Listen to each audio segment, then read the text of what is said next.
봄날의 햇살이 야외 결혼식장을 환하게 비추는 오후, 하얀 꽃들과 분홍빛 리본으로 장식된 의자들 사이로 봄바람이 살랑거립니다. 흰 드레스를 입은 신부, 지수는 아버지의 팔짱을 끼고 레드카펫 위를 걷고 있습니다. 그녀의 얼굴에 머금은 미소는 이날만큼은 세상 모든 걱정을 내려놓은 듯 순수했습니다. 시선이 지수에게 쏠린 그 순간 뒷자리에 조용히 앉아있는 한 중년 여성이 있었습니다. 강정숙. 예순의 나이가 무색하게 단정한 차림새와 꼿꼿한 자세를 유지하고 있었습니다. 그녀의 눈빛은 딸을 향해 있지만 주변을 살피는 예리함이 감춰져 있었습니다. 옆자리에 친구가 속삭이자 정숙은 미소만 지었습니다. 말수가 적지만 그 눈빛에는 딸을 향한 깊은 사랑이 담겨 있었습니다. 지수는 재단 앞에 선 신랑 민호에게 다가가며 잠시 뒤를 돌아 어머니를 바라봤습니다. 항상 묵직한 침묵으로 자신을 지켜보던 어머니와의 눈이 마주쳤고 지수는 살짝 긴장한 듯 미소를 지었습니다. 정숙은 마음속으로 중얼거렸습니다. 딸의 결혼식, 평범한 행복을 바라는 어머니의 소원이었습니다. 하지만 그녀의 직감은 이미 무언가를 느끼고 있었습니다. 식장 입구에서 서성이는 낯선 남자들, 주차장에 대기 중인 검은색 차량들, 정숙의 눈썹이 살짝 움찔거렸습니다. 주례의 말에 하객들이 박수를 치는 동안 정숙은 자리에서 일어나 화장실을 향해 걸어갔습니다. 복도를 지나며 창밖을 살폈습니다.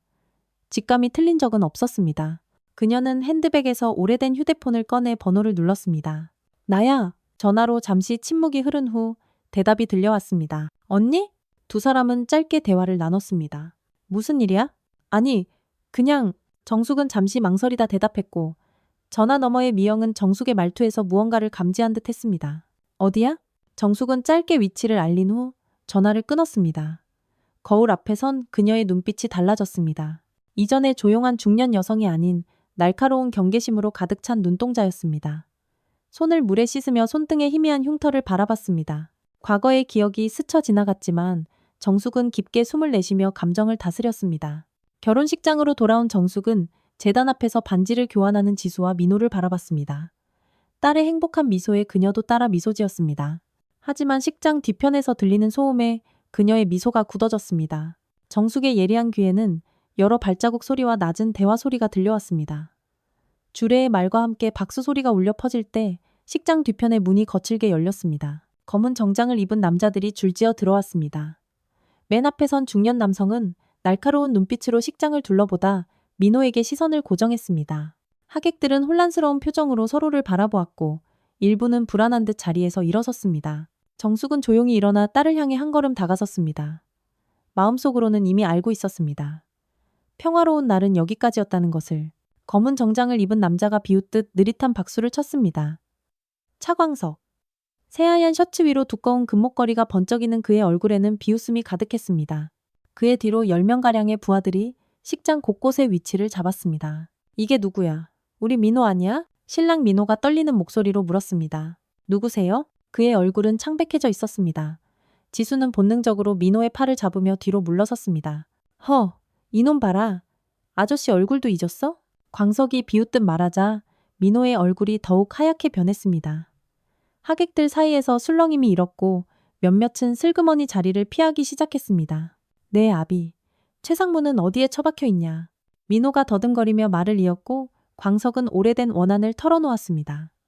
민호의 아버지가 조직 돈 50억을 들고 사라진 지 15년이 넘었다는 것. 아들의 결혼식을 계기로 찾아왔다는 것. 신혼여행은 감옥행이 될 것이라는 농담까지. 광석의 말에 하객들의 웅성거림이 커졌습니다. 지수의 얼굴은 당황과 공포로 일그러졌고 그녀의 손에 쥐고 있던 꽃다발이 바닥에 떨어졌습니다. 정숙은 조용히 자리에서 일어나 딸을 향해 걸어갔습니다. 그녀의 걸음은 느렸지만 흔들림이 없었습니다. 무언가 다른 시간대를 걷는 것처럼 주변의 혼란과 상관없이 침착했습니다. 민호 씨, 이게 다 무슨 소리야? 지수는 민호에게 질문을 던졌고 민호는 고개를 숙인 채 대답하지 못했습니다. 야, 시끄럽고 돈 내놔. 광석의 부하 중 한 명이 술잔을 집어 바닥에 던졌고 유리 깨지는 소리에 하객들이 놀라 비명을 질렀습니다. 최상무가 빚진 50억. 아들이 갚아야지. 안 그래? 광석은 상황을 장악하며 자신들의 목적이 돈을 받는 것이라고 선언했습니다. 돈 없으면 예쁜 신부가 대신 갚아도 되고 그리고 돈이 없다면 예쁜 신부가 대신 갚아도 된다는 위협을 던졌습니다. 무슨 짓이야? 그 말에 민호가 앞을 막아섰지만 광석의 부하들이 그를 거칠게 밀어냈습니다. 안 돼! 민호 씨! 지수는 겁에 질린 채 뒤로 물러섰습니다. 오, 신부가 남편을 끔찍이 아끼네. 지수의 외침에도 광석은 비웃기만 했습니다. 그가 손을 뻗어 지수의 턱을 잡으려 하자 정숙이 그 손목을 잡았습니다. 순간 식장은 정적에 휩싸였습니다. 그 손 놔. 정숙은 차분하지만 단호한 목소리로 경고했습니다. 다시 올리면 부러뜨릴 테니. 광석은 놀란 눈으로 정숙을 바라봤다가 이내 비웃었습니다. 아주머니, 지금 뭐 하시는 겁니까? 하지만 정숙은 놓지 않았습니다. 오히려 그의 손목을 더 강하게 잡았고 광석의 얼굴이 순간 일그러졌습니다. 예상치 못한 힘에 당황한 기색이 역력했습니다. 엄마? 지수는 당황한 눈으로 어머니를 바라봤습니다. 평생 조용하고 평범한 어머니로만 알았던 정숙의 모습이 낯설었습니다. 광석의 부하 중 하나가 재빨리 다가와 정숙의 어깨를 잡으려 했지만 그녀는 몸을 살짝 틀어 그 손을 피했습니다. 마치 오랜 세월 동안 몸의 밴 동작처럼 자연스러웠습니다. 지수야, 뒤로 물러나 있어. 정숙은 딸에게 뒤로 물러나 있으라고 지시했습니다. 이 아줌마가 진짜. 광석은 팔을 빼내며 분노한 표정으로 그녀를 노려봤습니다. 당신들, 내 딸 결혼식 망쳤어. 당장 나가. 정숙의 단호한 말투에 광석은 잠시 당황했지만 곧 비웃음을 지었습니다. 아주머니, 경찰이라도 부르시게? 소용없을 텐데. 그는 경찰을 부르겠다는 위협에 이미 모든 것이 처리되어 있다고 암시했습니다. 그 말에 하객들의 표정이 더욱 어두워졌습니다. 경찰도 도움이 되지 않을 거라는 암시였습니다. 정숙은 잠시 주변을 둘러본 후 핸드폰을 꺼냈습니다. 정숙이 번호를 누르는 동안 광석은 부하들에게 손짓했습니다. 두 명이 다가와 정숙의 핸드폰을 빼앗으려 했지만 그녀는 이미 통화 버튼을 눌러놓은 상태였습니다. 나야. 지금 당장 와줘. 정숙은 전화로 짧게 대화를 나눴습니다. 그녀의 목소리는 평온했지만 전화 너머의 사람은 그 상황을 즉시 파악한 듯 했습니다. 전화를 끊은 정숙은 광석을 향해 담담하게 말했습니다. 모레, 정호, 강남 카페 블루에서 만나죠. 광석은 잠시 고민하는 듯 했지만 곧 코웃음을 쳤습니다. 지금 여기서 끝장을 보자고. 당신이 원하는 건 돈이잖아. 여기서 해결할 수 있는 문제가 아니야. 정숙은 담담하게 대답했습니다. 그가 원하는 것은 돈이고 그것을 여기서 해결할 수 없다는 논리를 폈습니다. 광석은 잠시 생각하더니 고개를 끄덕였습니다. 좋아. 모레 정오. 하지만 담보가 필요하겠어. 그는 지수를 향한 위협적인 시선을 던졌습니다. 그 말에 정숙의 표정이 처음으로 변했습니다. 차가운 분노가 그녀의 눈에 스쳤습니다. 모두 나가. 정숙은 단호하게 모두 나가라고 명령했습니다. 광석은 정숙과 잠시 눈싸움을 하다가 손을 들었습니다. 좋아. 모레 봅시다. 하지만 사라지면 다음엔 이렇게 친절하지 않을 거야. 광석과 그의 부하들이 식장을 빠져나가는 동안 정숙은 딸을 품에 안았습니다. 엄마, 이게 다 무슨 일이야? 지수는 혼란스러운 표정으로 어머니를 바라봤습니다. 괜찮아. 엄마가 다 해결할게. 식장은 아수라장이 되었습니다. 하객들은 서둘러 자리를 떠났고 결혼식은 그렇게 끝나버렸습니다. 차광석과 그의 부하들이 떠난 후 지수는 화장실에 틀어박혀 눈물을 쏟고 있었습니다. 민호는 모든 일이 자신의 탓이라며 절망에 빠져 있었습니다. 정숙은 식장 한편에 마련된 대기실에서 조용히 핸드폰을 들여다보고 있었습니다. 손가락이 빠르게 화면을 두드리며 메시지를 보내고 있었습니다. 그녀의 표정은 담담했지만 눈빛에는 결연한 의지가 서려 있었습니다. 민호가 고개를 푹 숙인 채 대기실로 들어왔습니다. 죄송합니다. 정말 죄송합니다. 그의 목소리는 떨리고 있었습니다. 그는 아버지의 일을 전혀 몰랐다며 깊은 사과의 뜻을 전했습니다. 정숙은 잠시 민호를 바라보더니 핸드폰을 내려놓았습니다. 앉아요. 민호는 조심스럽게 정숙 앞에 앉았습니다. 그의 얼굴에는 죄책감과 두려움이 가득했습니다. 민호군, 아버지 최상무에 대해 얼마나 알아요? 거의 아는 게 없습니다. 어렸을 때 사업 실패로 집을 나가셨다고만 들었어요. 정숙은 깊은 한숨을 내쉬었습니다. 그녀의 눈에 잠시 슬픔이 스쳐 지나갔습니다. 단순한 사업가가 아니었을지도 몰라요. 민호는 당황한 표정으로 정숙을 바라봤고 정숙은 자세한 것은 확인해 봐야 한다며 지수를 데려와 달라고 부탁했습니다. 민호가 나간 후 정숙의 핸드폰이 울렸습니다. 언니, 괜찮아? 전화 너머에서 박미영의 목소리가 들려왔습니다. 그녀는 정숙의 오랜 친구이자 옛 동료였습니다. 미영아, 서울로 들어오는 중이야? 응. 연희랑 수진이도 연락했어. 지금 가고 있어. 정숙은 잠시 주변을 살핀 후 낮은 목소리로 상황을 설명했습니다. 차광석이라는 인물과 민호의 아버지에 관한 이야기, 50억의 돈, 그리고 지금의 위협까지. 최상무, 이름이 낯설지 않은데 미영은 최상무라는 이름이 낯설지 않다고 언급했고 정숙도 동의했습니다. 707트 김단 시절. 기억나? 미영의 말에 정숙의 표정이 굳어졌습니다. 707트 김단은 그녀가 묻어두려 했던 과거였습니다. 기록을 찾아봐야겠어. 알았어. 오늘 저녁에 도착할 거야. 그때까지 조심해. 전화를 끊은 정숙은 가방에서 오래된 수첩을 꺼냈습니다. 그 속에는 정교하게 암호화된 연락처들이 적혀 있었습니다. 그녀의 손가락이 한 번호 위에서 멈췄습니다. 김대령이라고 적힌 이름 옆에는 번호 대신 메시지 앱 아이디가 적혀 있었습니다. 지수와 민호가 대기실로 들어왔습니다. 지수의 눈은 붉게 부어 있었고 민호는 여전히 고개를 들지 못하고 있었습니다. 엄마, 설명해줘. 민호 씨 아버지가 정말 그런 사람이야? 정숙은 수첩을 다시 가방에 넣으며 딸에게 다가갔습니다. 아직 확실한 건 없어. 걱정하지 마. 어떻게 걱정을 안 해. 저 사람들은 조폭이야. 경찰도 소용없다며. 지수는 어머니가 어떻게 이 상황을 해결할 수 있냐며 소리를 높였습니다. 엄마 믿어? 정숙은 딸에게 자신을 믿어달라고 부탁했습니다. 그녀의 목소리는 평온했지만 그 눈빛은 지수가 본 적 없는 강인함을 담고 있었습니다. 엄마, 뭔가 숨기는 거 있지? 지수는 어머니가 뭔가 숨기고 있다는 것을 직감했고 정숙은 그것을 인정했습니다. 네가 모르는 일들이 있어. 지금은 너랑 민호 군을 안전한 곳으로 보내는 게 중요해. 정숙은 핸드폰을 꺼내 위치를 확인했습니다. 서울 시내에 아파트 하나 빌려놨어. 오늘부터 거기 머물러. 아무에게도 위치 알리지 말고. 엄마는 같이 안 가? 난 할 일이 있어. 나중에 합류할게. 민호는 용기를 내어 모든 책임을 지겠다며 지수만이라도 안전하게 보호하겠다고 다짐했습니다. 이건 민호 군 책임이 아니야. 정숙은 민호의 어깨에 손을 얹고 위로했습니다. 지수, 잘 지켜줘요. 민호는 결연한 표정으로 목숨을 다해 지키겠다고 약속했습니다. 정숙은 미소를 지으며 가방에서 작은 상자를 꺼내 민호에게 건넸습니다. 위급할 땐 이 안에 있는 번호로 전화해요. 민호는 상자를 받아들이며 고개를 끄덕였고 정숙은 지수를 품에 안았습니다. 엄마는 항상 널 지켜왔어. 앞으로도 그럴 거야. 지수는 혼란스러운 표정으로 어머니를 바라봤지만 그 눈빛에는 믿음도 함께 있었습니다. 시간 없어. 어서 가. 정숙은 두 사람을 데리고 식장 뒷문으로 나갔습니다. 그곳에는 미리 준비해 둔 듯한 검은색 차량이 대기하고 있었습니다. 운전석의 남자는 정숙을 보자 고개를 숙여 인사했습니다. 부탁해요. 정숙은 고개를 끄덕이며 지수와 민호를 차에 태웠습니다. 연락할게. 절대 밖으로 나가지 마. 차가 출발하자 정숙은 깊은 한숨을 내쉬었습니다. 그녀의 눈빛이 달라졌습니다. 이제 그녀의 눈에는 어머니의 따스함 대신 날카로운 결의가 서려 있었습니다. 정숙은 다시 핸드폰을 꺼내 메시지를 보냈습니다. 준비됐어.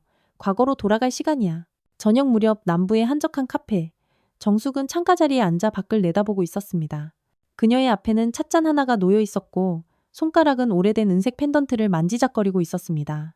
카페 문이 열리고 3명의 여성이 들어왔습니다. 모두 정숙과 비슷한 나이대. 하지만 그들의 걸음걸이와 주변을 살피는 눈빛은 일반적인 60대 여성들과는 달랐습니다. 박미영이 먼저 정숙의 테이블에 도착했습니다. 그 뒤로 김연희와 윤수진이 따라왔습니다. 왔어? 정숙은 일어나 세 사람을 맞이했습니다. 포옹 대신 그들은 서로의 어깨를 가볍게 두드렸습니다. 오랜 군인들의 인사법이었습니다. 미영은 정숙의 맞은편에 앉으며 주변을 한 번 더 살폈습니다. 그녀의 날카로운 눈은 카페 안의 모든 출입구를 확인했고 다른 손님들도 점검했습니다. 연희는 창가 쪽에, 수지는 출입구가 보이는 자리에 앉았습니다. 자연스러운 듯 보였지만 그들은 이미 자리를 전략적으로 선택하고 있었습니다. 그래서 최상무라는 사람. 미영은 노트북을 꺼내며 말했습니다. 그녀의 노트북 스크린에는 군 기록 데이터베이스가 열려 있었습니다.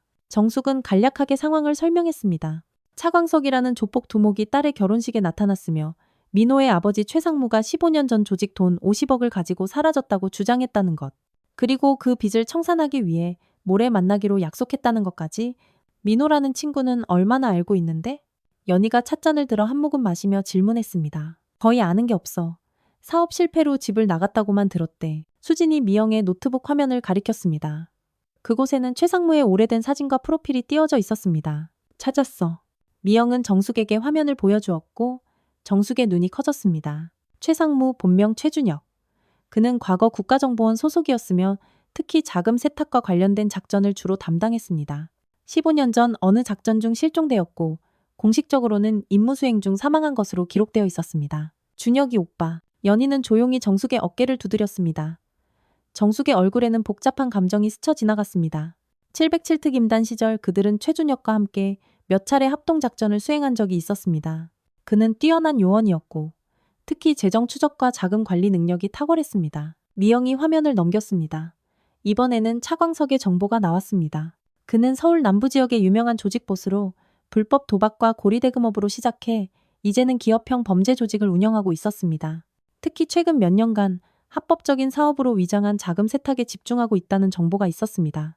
정숙은 생각에 잠겼습니다. 최준혁과 차광석 두 사람 사이에 어떤 연결고리가 있었을까? 50억이라는 돈은 단순한 빚일까? 아니면 다른 의미가 있을까? 미영은 화면에서 특별한 파일을 열었습니다. 15년 전 국정원의 비밀 작전, 검은 호수 관련 기록이었습니다. 작전의 목적은 국내 주요 범죄 조직들의 자금줄을 추적하는 것이었고 최준혁은 핵심 요원이었습니다. 그리고 당시 주요 감시 대상 중 하나가 바로 차광석의 조직이었습니다. 수진이 가방에서 오래된 사진 한 장을 꺼냈습니다.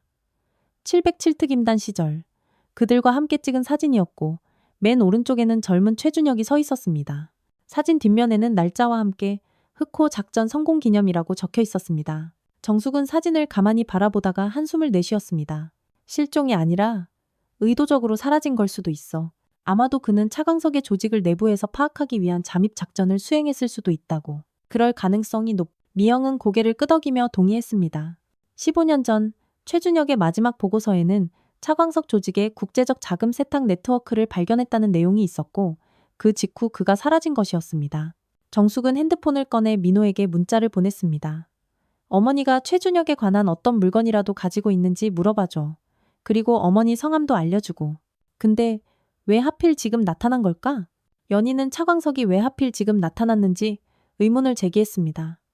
15년이나 지난 일을 갑자기 들고 나온 이유가 있을 것이라고. 수진이 노트북을 가져와 최근 뉴스 기사를 보여주었습니다. 차광석의 조직이 최근 대규모 자금 세탁 혐의로 검찰 수사를 받고 있다는 내용이었고 특히 그의 합법적 사업체인 청해건설이 주요 조사 대상이라고 했습니다. 정숙의 표정이 밝아졌습니다. 궁지에 몰린 거야. 최준혁이 가져간 50억은 단순한 돈이 아니라 중요한 증거일 가능성이 높아. 미영은 계속해서 자료를 찾아보다가 특이한 점을 발견했습니다. 최준혁이 사라진 직후 차광석의 조직에서 내부 숙청이 있었고 여러 간부들이 의문의 죽음을 당했다는 기록이었습니다. 또한 그 시기에 차광석이 해외로 도피했다가 3년 후에야 귀국했다는 정보도 있었습니다. 정숙의 핸드폰이 울렸습니다. 민호에게서 온 메시지였습니다. 어머니 성함은 한지연입니다. 아버지 물건으로는 작은 금고 하나가 전부래요. 그런데 열쇠가 없어서 한 번도 열어본 적이 없다고 하세요. 남편이 돌아오면 직접 열 거라고 15년 동안 그 금고를 간직해 오셨대요. 네 사람의 눈빛이 빛났습니다. 그 금고 안에 모든 비밀이 있을 가능성이 높았습니다. 정숙은 즉시 답장을 보냈습니다. 그 금고 어디에 있어? 어떻게 생겼어? 어머니 집 지하실벽에 묻혀 있대요. 특수 제작된 것 같다고 하세요. 이런 팬텀 시리즈일 가능성이 높아. 미영은 최준혁이 만약 국정원 요원으로서 임무 수행 중이었다면 그 금고는 일반적인 방법으로는 열 수 없을 것이라고 지적했습니다. 정숙은 생각에 잠겼습니다. 그들은 금고를 확보해야 했고 동시에 차광석이 무엇을 원하는지 정확히 파악해야 했습니다. 또한 민호와 지수의 안전도 지켜야 했습니다. 일단 금고부터 확보하자. 연희가 계획을 제안했습니다. 그리고 모레 약속 장소엔 언니 혼자 가면 안 돼. 우리 다 같이 가는 거야. 정숙은 고개를 끄덕였습니다. 그녀는 지수와 민호에게 다시 메시지를 보냈습니다. 오늘 밤 한지연 씨 댁으로 가야겠어. 금고를 가져와야 해. 지금이 8시니까 10시쯤 도착하겠네. 수진이 시계를 보며 말했습니다. 가자. 정숙은 고개를 끄덕이며 자리에서 일어났습니다. 미영도 노트북을 접으며 일어났습니다. 그녀의 눈에는 오랜만에 보는 결연한 의지가 담겨 있었습니다. 연희와 수진도 차례로 일어났고 네 사람은 서로를 바라보며 고개를 끄덕였습니다. 707특임단의 마지막 작전이 시작되었습니다. 이번에는 국가가 아닌 정숙의 딸과 가족을 위한 작전이었습니다. 정숙은 마지막으로 핸드백에서 작은 권총을 꺼내 확인했습니다. 15년 동안 단 한 번도 사용하지 않았지만 항상 그녀의 곁에 있었던 물건이었습니다. 언니, 이번엔 그거 쓸 일 없었으면 좋겠다. 미영은 그녀의 어깨를 두드리며 말했습니다. 정숙은 미소 지었습니다. 하지만 그 미소 뒤에는 단단한 결의가 숨어 있었습니다. 그녀는 딸의 행복을 위해 무엇이든 할 준비가 되어 있었습니다. 과거의 그림자가 다시 그녀를 덮치려 하지만 이번에는 그 그림자를 완전히 물리칠 것이었습니다. 네 사람은 카페를 나와 주차장으로 향했습니다. 미영의 검은색 SUV가 기다리고 있었고 그들은 조용히 차에 올랐습니다. 차가 출발하자 정숙은 마지막으로 핸드폰을 확인했습니다. 민호가 보낸 메시지에는 한지연 씨의 주소와 함께 한 문장이 더 있었습니다. 어머니는 아버지가 꼭 돌아올 거라고 항상 믿으셨어요. 그날이 오면 모든 게 밝혀질 거라고요. 정숙은 메시지를 읽고 깊은 숨을 내쉬었습니다. 오늘 밤 15년 전에 진실이 드러날 것이었습니다. 밤 10시 서울 북부의 조용한 주택가. 미영의 SUV가 한적한 주택 앞에 서서히 멈췄습니다.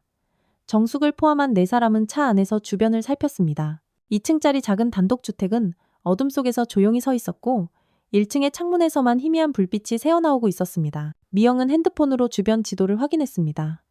그녀는 항상 만약의 상황을 대비해 탈출 경로를 먼저 파악하는 습관이 있었습니다. 연희는 차 뒷좌석에서 작은 가방을 꺼냈습니다. 그 안에는 간단한 도구들이 들어있었습니다.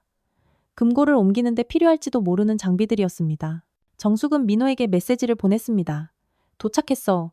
문 좀 열어줘. 잠시 후 집 앞문이 열리고 민호가 조심스럽게 밖을 내다봤습니다. 그의 얼굴은 긴장으로 굳어 있었습니다. 4사람은 조용히 차에서 내려 집으로 향했습니다. 그들의 움직임은 나이가 무색하게 민첩하고 조용했습니다.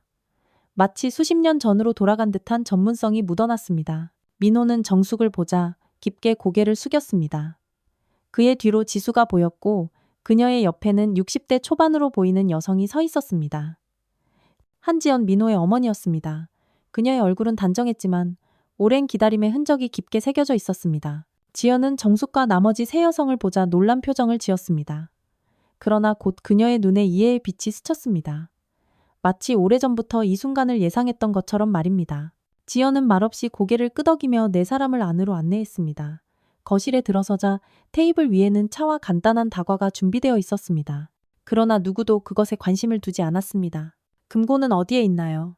정숙은 조용히 지연에게 물었습니다. 그리고 최준혁 씨에 대해 아시는 걸 말씀해 주시겠어요? 지연은 깊은 한숨을 내쉬었습니다. 그녀는 15년 전 최준혁이 마지막으로 집에 돌아왔던 날을 기억했습니다. 그날 밤 그는 평소와 달리 긴장한 상태였고 작은 금고를 들고 왔다고 했습니다.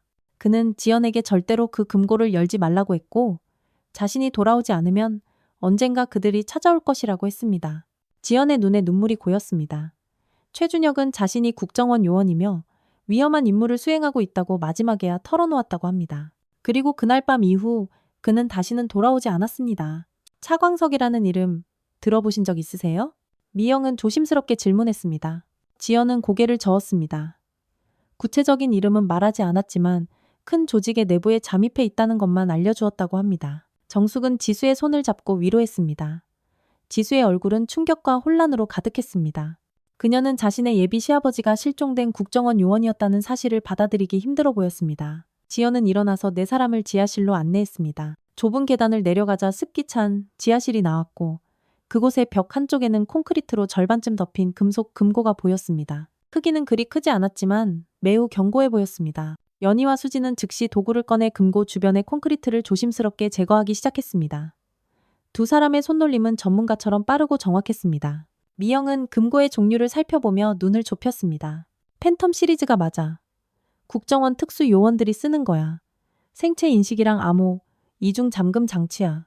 일반적인 방법으론 절대 못 열어. 힌트 같은 건 없었나요? 정숙은 지연에게 물었습니다. 최준혁이 금고와 관련해 어떤 힌트도 남기지 않았는지. 지연은 잠시 생각하더니 고개를 저었습니다. 그러나 곧 그녀의 표정이 변했습니다. 아, 결혼기념일에 선물로 준 펜던트가 있어요. 지연은 목에 걸린 작은 펜던트를 보여주었습니다. 단순한 실버 목걸이였지만 자세히 보니 펜던트 뒷면에 작은 지문 센서처럼 보이는 것이 있었습니다. 이거다. 미영은 눈을 빛내며 펜던트를 살펴봤습니다. 그것은 분명 금고의 생체 인식키와 연결된 장치였습니다. 하지만 암호가 문제야. 생체 인식만으로는 안 열려. 지연은 깊은 생각에 잠겼습니다. 최준혁이 항상 중요하게 여겼던 날짜나 숫자가 있는지 떠올려 보려 했습니다. 그때 민호가 말했습니다. 어머니 생일이랑 제 생일을 합친 숫자를 아버지가 특별히 여기셨어요. 정숙은 민호와 지연에게 생일을 물었고 그 숫자들을 조합해 봤습니다. 6자리 암호가 필요했고 지연의 생일 월일과 민호의 생일 월일을 합치면 딱 6자리가 됐습니다. 연희와 수진이 마침내 금고를 벽에서 완전히 분리했습니다. 무게는 생각보다 가벼웠지만 견고함은 그대로였습니다. 금고를 바닥에 내려놓고 지연은 펜던트를 금고의 센서에 가져다 대었습니다. 작은 빛이 녹색으로 바뀌었고 이어서 디지털 패드가 나타났습니다. 지연이 떨리는 손으로 암호를 입력했습니다.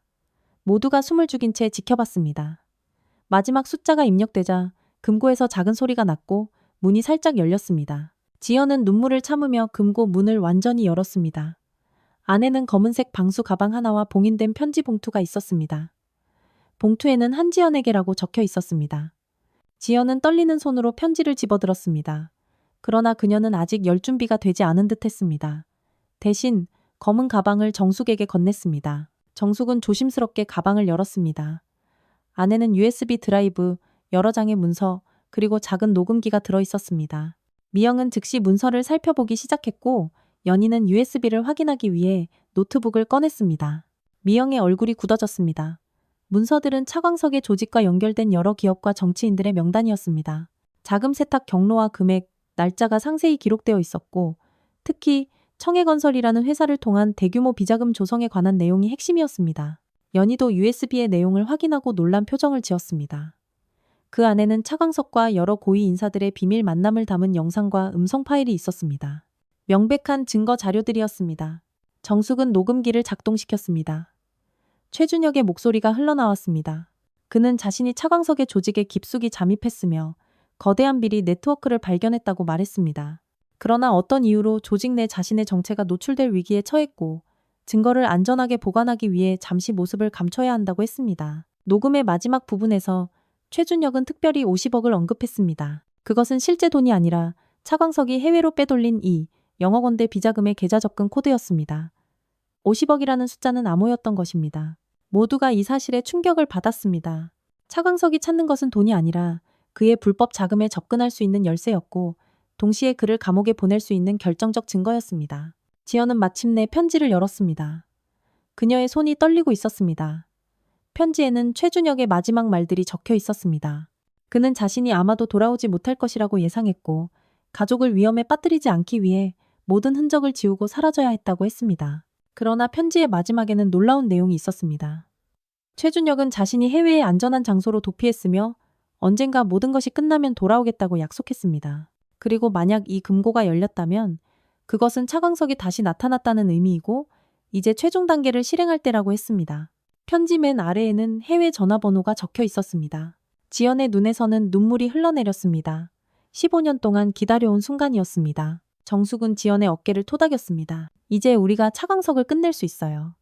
그리고 준혁이 오빠를 다시 가족에게 돌려보낼 수 있을 거예요. 미영, 연희, 수진도 동의했습니다. 그들은 오랜 시간 침묵했던 707특임단의 마지막 임무를 완수할 준비가 되어 있었습니다. 지수는 혼란스러운 표정으로 어머니를 바라봤습니다. 그녀는 지금까지의 모든 일이 믿기지 않는 듯 했습니다. 다 끝나면 진짜 결혼식 다시 올리자. 이번엔 아무 방해 없이 행복한 날이 될 거야. 정숙은 딸을 품에 안고 속삭였습니다. 아버지가 정말 살아계시다면 왜 15년 동안 한 번도 연락을 안 하셨을까요? 민호가 갑자기 생각난 듯 물었습니다. 그게 우리를 위한 최선의 방법이었을 거야. 이제 그 기다림이 끝나가고 있어. 지연은 슬픈 미소를 지었습니다. 정숙은 시계를 보았습니다. 자정이 조금 지난 시간이었습니다. 모레 정오, 차광석과의 만남까지 약 36시간이 남아 있었습니다. 그 시간 동안 그들은 완벽한 계획을 세워야 했습니다. 미영은 모든 증거 자료를 안전하게 가방에 다시 넣었습니다. 이제 그들은 이 자료를 바탕으로 차광석을 함정에 빠뜨릴 전략을 세울 것이었습니다. 민호군, 지수, 그리고 지연 씨까지 모두 안전한 곳으로 가야 해요. 정숙은 연희가 준비해둔 은신처로 이동해야 한다고 말했습니다. 지연은 잠시 망설이다 고개를 끄덕였습니다. 그녀는 최준혁의 편지를 가슴에 품고 15년 만에 처음으로 희망찬 표정을 지었습니다. 네 사람과 지연, 민호, 지수는 조용히 집을 나섰습니다. 이제 그들 앞에는 위험한 대결이 기다리고 있었지만 진실과 정의라는 강력한 무기를 손에 쥐었습니다. 서울 강남 고급 아파트 단지의 한 펜트하우스. 정숙과 그녀의 동료들은 연희가 소유한 이 은신처에 모여 있었습니다. 거실 한가운데 놓인 테이블 위에는 최준혁의 금고에서 나온 증거 자료들이 펼쳐져 있었고 4명의 여성들은 각자 서류를 검토하거나 노트북으로 정보를 분석하고 있었습니다. 새벽 3시 그들은 뜬 눈으로 밤을 지새우고 있었습니다. 아파트의 다른 방에서는 지수와 민호 그리고 한지연이 잠시 휴식을 취하고 있었습니다. 지수는 쉽게 잠들지 못했지만 민호와 지연은 오랜 시간 참아왔던 긴장이 풀리면서 깊은 잠에 빠졌습니다. 미영은 노트북 화면을 응시하며 최준혁의 USB에서 발견한 자료를 분석하고 있었습니다. 그녀의 얼굴은 피로했지만 눈빛은 날카로웠습니다. 연희는 차광석의 현재 사업 상황에 대한 정보를 수집하고 있었고, 수지는 금고에서 발견된 녹음 파일을 세밀하게 듣고 있었습니다. 정숙은 창밖을 바라보며 깊은 생각에 잠겨 있었습니다. 그녀의 마음속에는 딸에 대한 걱정과 앞으로의 계획, 그리고 과거의 기억들이 교차하고 있었습니다. 707특임단 시절의 마지막 임무가 떠올랐습니다. 그때도 이렇게 네 사람이 모여 작전을 준비했었습니다. 그러나 그날의 결과는 언니, 이거 봐. 미영의 목소리가 정숙의 생각을 끊었습니다. 그녀는 노트북 화면을 가리키며 중요한 발견을 알렸습니다. 차광석의 청해건설이 최근 대규모 해외 투자 계약을 앞두고 있으며 그 계약이 바로 내일, 아니 이제 오늘 오후에 성사될 예정이라는 것이었습니다.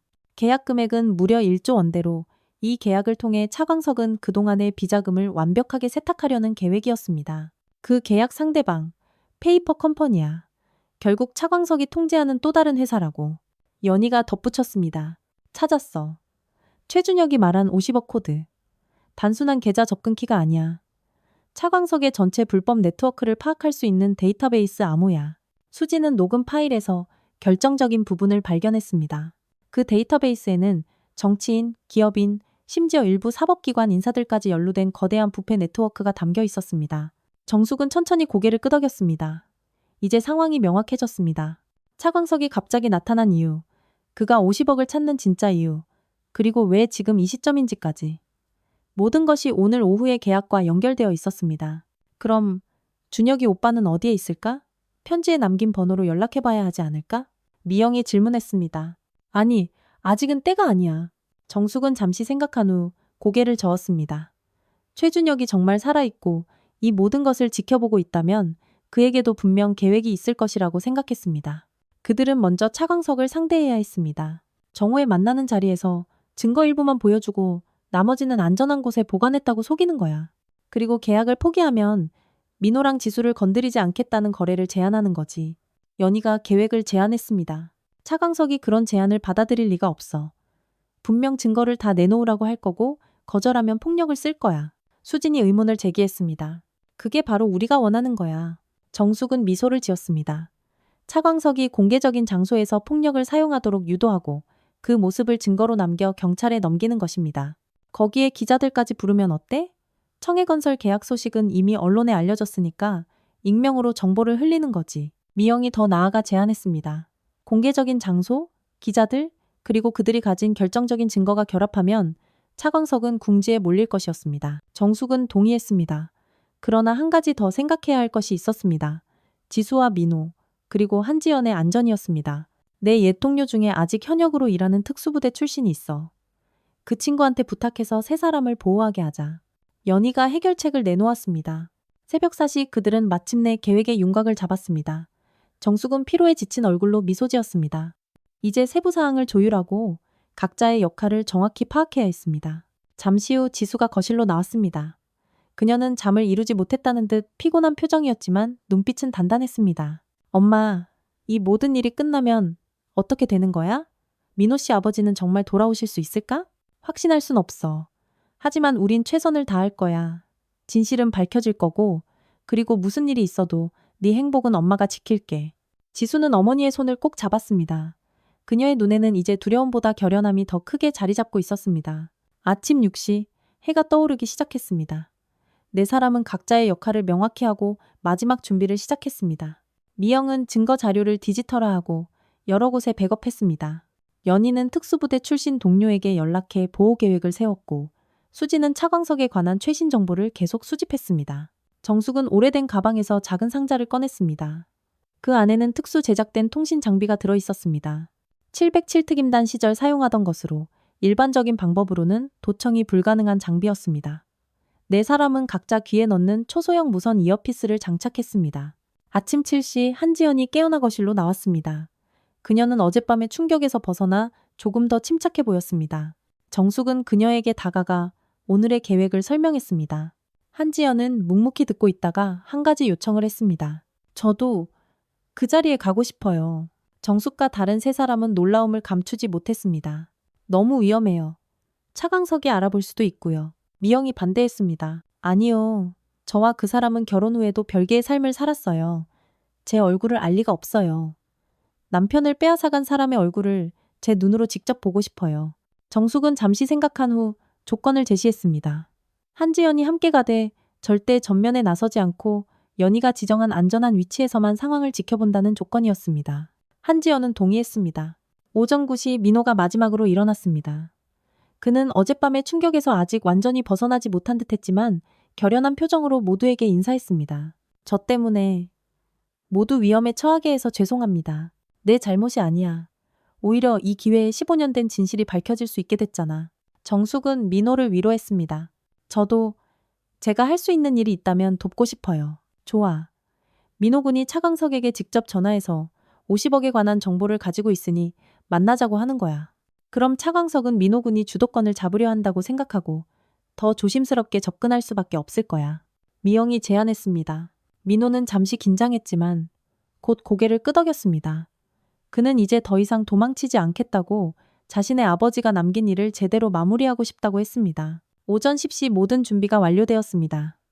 민호는 차광석에게 전화를 걸었고 예상대로 차광석은 처음에는 놀란 듯했지만 곧 관심을 보였습니다. 그들은 정오, 강남 블루 카페에서 만나기로 약속했습니다. 정숙은 마지막으로 모두를 둘러보았습니다.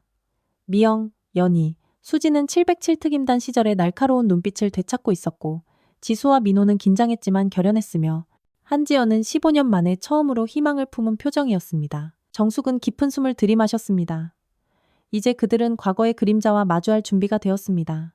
그리고 이번에는 절대 지지 않을 것이었습니다. 정오, 강남의 블루 카페.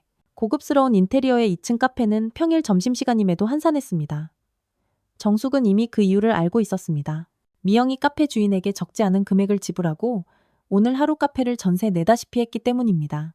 현재 카페에는 몇몇 손님처럼 보이는 사람들이 있었지만 사실 그들은 연희가 섭외한 특수부대 출신 동료들이었습니다. 정숙은 창가 자리에 앉아 밖을 내다보고 있었습니다. 그녀는 평소보다 조금 더 정장 차림으로 단정하게 차려입었고 머리도 깔끔하게 올렸습니다. 테이블 위에는 노트북 한 대가 놓여 있었고 그 옆에는 검은색 가방이 있었습니다. 가방 안에는 최준혁의 금고에서 발견한 증거 자료 중 일부만 들어 있었습니다. 정숙 옆자리에는 민호가 앉아 있었습니다. 그는 긴장한 듯 손가락을 계속 움직이고 있었지만 표정은 결연했습니다. 지수는 카페 안쪽 테이블에 앉아 있었고 그 옆에는 한지연이 함께했습니다. 두 사람 모두 평범한 손님으로 위장하고 있었습니다. 미영은 카페 구석의 테이블에서 노트북을 켜고 있었습니다. 그녀는 카페의 CCTV와 자체적으로 설치한 카메라를 모니터링하고 있었고 모든 대화가 녹음되도록 설정했습니다. 연희는 카페 밖 건너편 건물의 창가에 위치해 망원경으로 상황을 지켜보고 있었고 수지는 카페 1층에서 경계를 서고 있었습니다. 모두가 무선 이어피스로 연결되어 있어 실시간으로 상황을 공유할 수 있었습니다. 정숙은 시계를 확인했습니다. 정확히 12시 약속 시간이었습니다. 언니, 도착했어. 검은색 SUV 세대. 수진의 목소리가 이어피스를 통해 들려왔습니다. 정숙은 깊게 숨을 들이마시고 내쉬었습니다. 이제 시작이었습니다. 차광석이 먼저 카페에 들어섰습니다. 그는 여전히 고급 정장 차림이었고 뒤로는 4명의 부하들이 따랐습니다. 그는 카페를 둘러보다가 정숙과 민호를 발견하고 천천히 다가왔습니다. 어서 오세요. 차 회장님. 정숙은 차갑게 미소 지었습니다. 그녀는 차광석에게 자리에 앉으라고 손짓했고 차광석은 잠시 주변을 살핀 후 정숙 맞은편에 앉았습니다. 그의 부하들은 주변 테이블에 흩어져 앉았습니다. 네가 직접 연락할 줄은 몰랐는데. 용기가 가상하구나. 차광석은 민호를 바라보며 냉소적으로 웃었습니다. 정숙은 바로 본론으로 들어갔습니다. 그녀는 노트북을 켜고 화면을 차광석에게 보여주었습니다. 화면에는 최준혁이 수집한 증거자료의 목록이 일부 보였고 특히 청해건설의 비자금 계좌 정보와 오늘 있을 계약에 관한 정보가 강조되어 있었습니다. 차광석의 얼굴이 굳었습니다. 그는 잠시 침묵하다가 낮은 목소리로 물었습니다. 이걸 어떻게? 최준혁은 어디 있나? 최준혁 씨 위치는 몰라요. 하지만 그가 남긴 자료는 전부 확보했죠. 여러 곳에 안전하게 보관해뒀고 만약 우리에게 무슨 일이 생기면 자동으로 경찰과 검찰, 언론에 공개되도록 설정해뒀습니다. 차광석은 잠시 생각하더니 웃음을 터뜨렸습니다. 블러핑하는군. 지금 당장 모든 자료를 넘겨. 조건이 있어요. 오늘 오후 계약 취소하세요. 그리고 우리 가족, 더 이상 괴롭히지 않겠다고 약속하면 자료의 일부만 공개하고 나머지는 영원히 묻어두죠. 차광석의 얼굴에 분노가 스쳤습니다. 미쳤군. 오늘의 계약은 내 인생을 바꿀 만큼 중요해. 포기할 수 없어. 정숙은 예상한 반응이라는 듯 고개를 끄덕였습니다. 그녀는 가방에서 USB를 꺼내 테이블 위에 올려놓았습니다. 이건 모든 증거의 일부예요. 나머지는 안전한 곳에 있고요. 차광석은 USB를 바라보다가 손을 뻗었습니다. 그러나 정숙이 먼저 집어들었습니다. 계약 취소와 안전보장, 그게 거래 조건입니다. 차광석의 인내심이 한계에 다다랐습니다.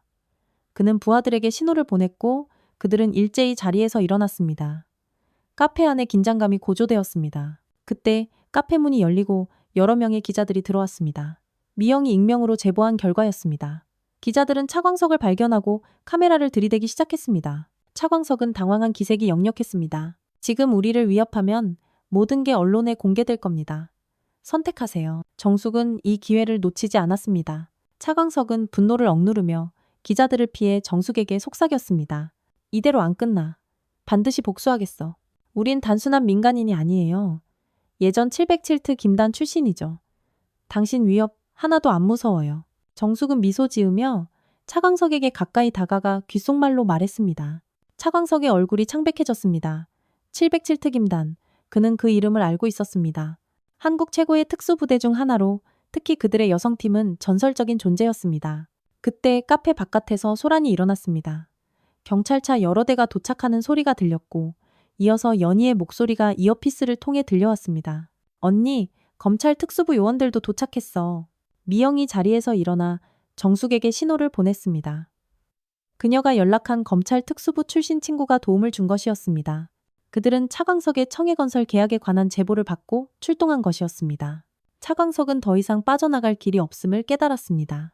그는 마지막 수단으로 민호를 잡아 인질로 삼으려 했지만 민호는 이미 자리를 피해 지수와 한지연이 있는 테이블로 이동한 상태였습니다. 카페 안이 혼란스러워졌습니다. 기자들은 계속해서 사진을 찍고 질문을 던졌고 경찰과 검찰은 카페로 들어와 상황을 통제하기 시작했습니다. 차광석의 부하들은 저항할 의지를 잃고 하나둘 투항했습니다. 차광석은 마지막으로 정숙을 노려보았습니다. 그의 눈에는 증오와 분노가 가득했지만 동시에 패배의 인정도 보였습니다. 이걸로 끝난 게 아니야. 그는 검찰에 연행되며 작게 중얼거렸습니다. 정숙은 그 말을 들었지만 두렵지 않았습니다. 그녀는 이미 승리했음을 알고 있었습니다. 미영, 연희, 수진이 정숙에게 다가와 어깨를 두드렸습니다. 707특임단의 마지막 임무가 성공적으로 완수된 순간이었습니다. 한지연은 창가에 서서 모든 상황을 지켜보고 있었습니다. 그녀의 눈에는 눈물이 고여 있었지만 그것은 슬픔이 아닌 안도의 눈물이었습니다. 15년 동안의 기다림이 마침내 보상받는 순간이었습니다. 지수는 어머니에게 달려가 꼭 안았습니다. 그녀는 이제 어머니가 어떤 사람인지, 어떤 삶을 살아왔는지 이해할 수 있었습니다. 그리고 그런 어머니를 자랑스럽게 생각했습니다. 민호는 한지연 곁으로 돌아와 어머니의 손을 잡았습니다. 이제 남은 것은 하나뿐이었습니다. 최준혁이 정말로 살아있는지, 그리고 그가 돌아올 것인지, 정숙은 검찰 특수부 팀장과 이야기를 나누고 있었습니다. 그녀는 최준혁의 금고에서 발견한 모든 증거 자료를 넘겼고 그 자료가 차광석과 그의 네트워크를 완전히 무너뜨릴 수 있는 결정적인 증거라고 설명했습니다. 오랫동안 차광석을 쫓아왔지만 결정적인 증거를 찾지 못해 항상 놓쳤습니다. 이 자료는 저희가 찾던 바로 그것입니다. 검찰팀장은 놀라움을 감추지 못했습니다. 카페 밖은 이제 경찰과 검찰, 기자들로 북적였습니다. 차광석은 검찰 차량에 실려 연행되었고 그의 부하들도 모두 체포되었습니다. 미영은 모든 상황이 언론에 제대로 보도될 수 있도록 주요 기자들에게 추가 정보를 제공하고 있었습니다. 정숙은 다시 한지연에게 다가갔습니다. 이제 남은 것은 최준혁에게 연락하는 일이었습니다. 한지연은 떨리는 손으로 편지에 적힌 번호를 눌렀습니다. 전화가 연결되자 모두가 숨을 죽였습니다. 잠시 후 한지연의 얼굴에 미소가 번졌습니다. 그녀의 눈에서는 눈물이 흘러내렸고 목소리는 떨리고 있었습니다. 여보, 그녀는 간단한 대화를 나눈 뒤 전화를 끊었습니다. 살아있대요. 내일 한국으로 돌아온대요. 한지연은 모두를 바라보며 말했습니다. 그는 15년 동안 해외에서 차광석의 국제적 네트워크를 추적해왔고 이제 그 임무가 마무리되었다고 했습니다. 미영, 연희, 수지는 기쁨의 미소를 지었습니다. 정숙은 지수를 껴안으며 안도의 눈물을 흘렸습니다. 민호는 어머니의 손을 꼭 잡고 있었습니다. 모든 것이 끝났고 새로운 시작이 기다리고 있었습니다. 카페 밖으로 나오자 따뜻한 봄 햇살이 그들을 맞이했습니다. 정숙은 하늘을 올려다보며 깊은 숨을 들이마셨습니다. 오랜 그림자가 마침내 걷히고 빛이 그 자리를 채우기 시작했습니다. 한 달 후 서울 근교의 작은 야외 결혼식장. 봄의 끝자락에서 여름을 맞이하는 듯한 따뜻한 바람이 불고 있었습니다. 하얀 의자들이 반원형으로 놓여 있었고 꽃으로 장식된 작은 아치가 제단 역할을 하고 있었습니다. 이곳은 지수와 민호의 두 번째 결혼식이 열리는 장소였습니다. 정숙은 야외 테라스에서 모든 준비가 순조롭게 진행되는지 살피고 있었습니다. 그녀는 우아한 베이지색 원피스를 입고 있었고 평소보다 조금 더 화장을 한 상태였습니다. 그녀의 얼굴에는 딸의 결혼을 앞둔 어머니의 자랑스러움과 행복이 가득했습니다. 미영, 연희, 수진도 식장에 도착했습니다. 세 사람 모두 정장 차림으로 단정하게 차려입었고 정숙에게 다가와 반갑게 인사했습니다. 한 달 전의 사건 이후 네 사람은 더욱 가까워졌고 자주 만나고 있었습니다. 친구들, 와줘서 고마워. 너희들 도움이 없었다면 이 모든 게 불가능했을 거야. 무슨 소리야 언니.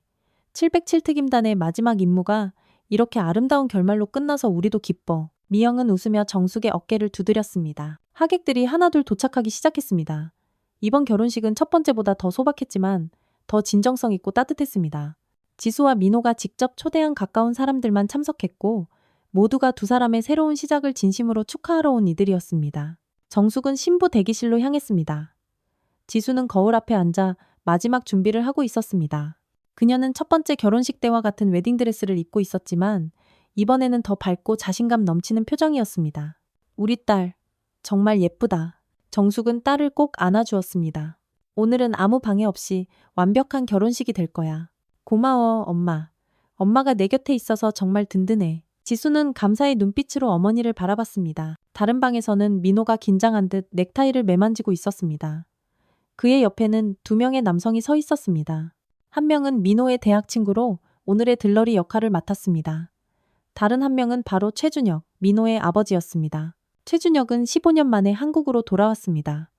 그는 예전보다 나이가 들었지만 여전히 강인한 눈빛을 가지고 있었습니다. 아들, 긴장하지 마. 아빠가 있잖아. 그는 아들의 어깨를 잡고 격려의 말을 건넸습니다. 오랜 시간 아들 곁에 있어주지 못한 것에 대한 미안함과 이제부터라도 좋은 아버지가 되고 싶다는 진심 어린 마음을 전했습니다.